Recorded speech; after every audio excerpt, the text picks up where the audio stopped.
Okay, let's talk influencers. Now, on my page, I do not want to come across as an influencer that's influencing to you but to buying something toxic, for example.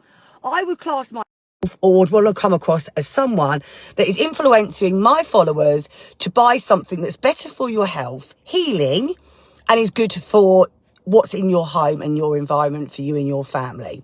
Now, a lot of these influencers, for example, they just advertise what they want and don't even know what's in the product. For example, there was a couple that got lots of followers and they're quite well known, advertising the plug-in air fresheners, which are toxic for your home. And everyone's ranting on maybe, oh, I love the smell of this, I love the smell of that. And unfortunately, they are toxic. They are toxic for the hormones and they're toxic for your kids and everything else, right? When you're breathing them in. They're synthetic, right?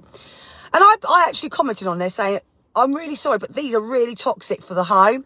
And the answer I got back was, well, everything's toxic for you these days. Well, the answer is correct, to be honest. But the problem is, these influencers,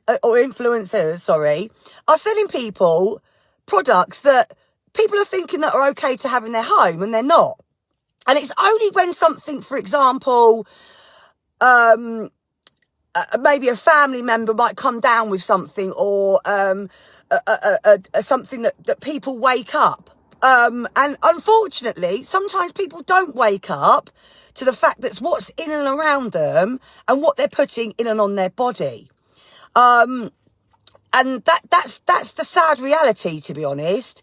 Most of these celebrities, for example, are selling products that are toxic and they're not good for you, the family's health. And everyone's just following them and buying it because that's an influencer that they follow. And, oh, wow, you know, they've got all this in their home and they've got all that in their home. But the reality is they aren't good for you and your family's health. And I on my page, generally will not sell anything or persuade people to buy something that is toxic or is going to affect any of yours family's health and wellness. I don't want to come across as an influencer. I would want to come across more of a health and wellness advocate, and a healer. Someone that wants to help people live less toxic, because, and I'm not in it for the money. I mean, obviously, if I get a bit of money for it, fantastic. But I genuinely want to help people live and feel better. Not like the influencers that will just grab whatever they can, put it on their page and everyone just jumps at it.